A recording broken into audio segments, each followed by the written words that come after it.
नागपुर पदवीधर मतदार संघ चुनाव में खड़े परिवर्तन पैनल के उम्मीदवार अतुल कुमार खोबरागड़े ने आज शहर में पत्र परिषद ली।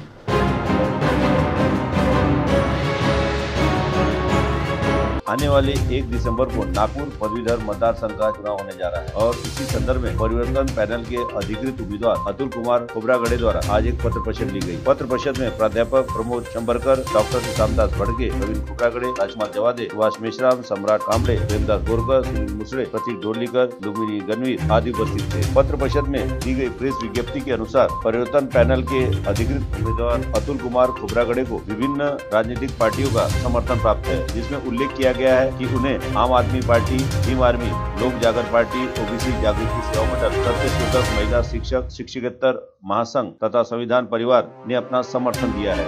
वहीं इस मौके पर पत्रकारों को परिवर्तन पैनल के अधिकृत उम्मीदवार अतुल कुमार खोबरागड़े ने जानकारी दी। आमचा उद्देश हा आहे की पदवीधर मतदारसंघातील पदवीधर लोकांना न्याय मिळाला पाहिजे आणि त्याहीपेक्षा महत्त्वाची गोष्ट ही की पदवीधर मतदारसंघामधला जो आमदार आहे त्याला न्याय मिळाला पाहिजे। कारण गेल्या 60 वर्षांमध्ये असं लक्षात आलं की पदवीधर मतदारसंघाचा आमदार कोण असायचा आणि त्याने पदवीधरकांचे प्रश्न उपस्थित केले की नाही केले हा अजूनही खूप मोठा प्रश्न निर्माण झालेला आहे। त्यामुळे आम्ही या दोन्ही गोष्टीच्या उद्देशाने या निवडणुकीमध्ये उतरलेलो अतिशय एकदम सिस्टमॅटिकली आम्ही या निवडणुकीला सामोरं जात आहोत।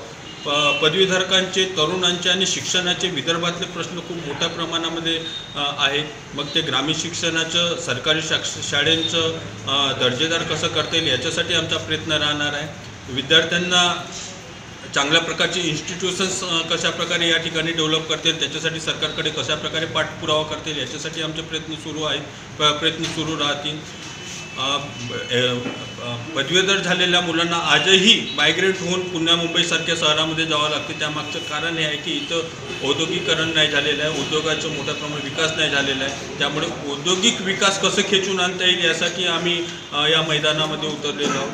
असे असंख्य हायर एज्युकेशनचे प्रश्न आहेत, असे प्रश्न आहेत। या सगळ्या व्यवहारिक आणि धोरणात्मक प्रश्नांना सामोरं घेऊन जाण्यासाठी आम्ही सगळे तरुण विकासाच्या मुद्द्यावरती, डेव्हलपमेंटच्या इश्यूजवरती आम्ही या निवडणुकीमध्ये आलेलो आहोत। आम्ही जात, धर्म, पंथ आणि पक्षाच्याही पलीकडचा विचार करत आहोत आणि ह्या सगळ्या गोष्टी तरुणांच्या आहेत। आता व्यवहारिक प्रश्न खूप कठीण झालेले आहेत, त्या तरुणांच्या प्रश्नांना सामोरं घेऊन जाण्यासाठी आम्ही या पदवीधर मतदारसंघामध्ये निवडणुकीला उभे आहोत। म्हणजे तुम्हा सगळ्या लोकांना, पदवीधारकांना अशी विनंती आहे की येणाऱ्या 1 डिसेंबरला माझ्या नावापुढे 1 लिहून मला फर्स्ट प्रिफरन्स देऊन मला या निवडणुकीमध्ये विजयी करावं एवढीच अपेक्षा व्यक्त करतो।